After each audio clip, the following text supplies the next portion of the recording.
Rakesh Christopher గారి మీద ఒక క్రిస్టియన్ మైనారిటీ కమ్యూనిటీకి సంబంధించిన సోదరుడు ఆయన మీద రెహమత్ నగర్ లో జరిగిన ఈ దాడిని నేను పూర్తిగా ఖండించడమే కాదు ఆయనకి జరిగిన ఈ దాడికి బాధ్యత కూడా ఖచ్చితంగా కాంగ్రెస్ పార్టీయే వహించాల్సి ఉంటుంది. ఎన్నికల్లో కొన్ని ఎన్నికలు గెలుస్తాం, కొన్ని ఎన్నికలు ఓడిపోతాం.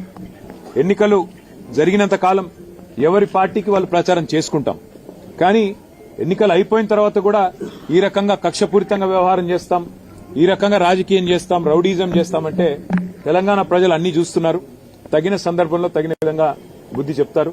మేము తమ్ముడు రాకేష్ క్రిస్టోఫర్ గారికి, వారి కుటుంబానికి, వారి శ్రీమతికి, వారి కూతురికి, వారి కుమారుడికి, వారి తండ్రి గారికి అందరినీ కలిసినాము.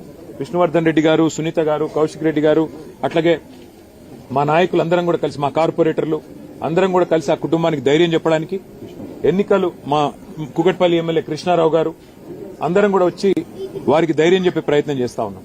అట్లాగే నేను ఇంకొక మాట కూడా ఇస్తా ఉన్నా, ఎన్నికల ముందు చెప్పాను, మళ్లీ చెప్తా ఉన్నా.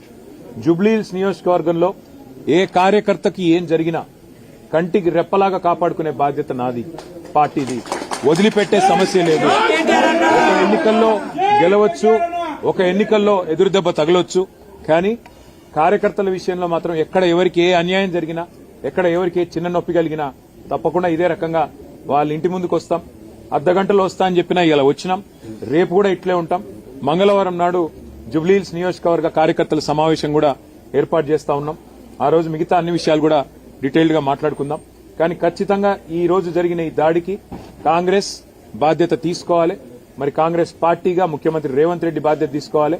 మీరు కనుక సంయమనంతో వ్యవహారం చేయకపోతే, విజయ గర్వంతో ఇట్లాగే విర్రవీగితే తప్పకుండా ప్రజలు బుద్ధి చెప్తారు, తప్పకుండా మేము కూడా బుద్ధి చెప్పాల్సిన పరిస్థితి వస్తుందని చెప్పి కూడా కాంగ్రెస్ నాయకులకు చెప్తూ, రాకేష్ క్రిస్టోఫర్ గాని అట్లాగే జూబ్లీహిల్స్ నియోజకవర్గంలో ఉన్న కష్టపడి పనిచేసిన కార్యకర్తలందరికీ శిరస్సు వంచి వారికి ధన్యవాదాలు. ఎందుకంటే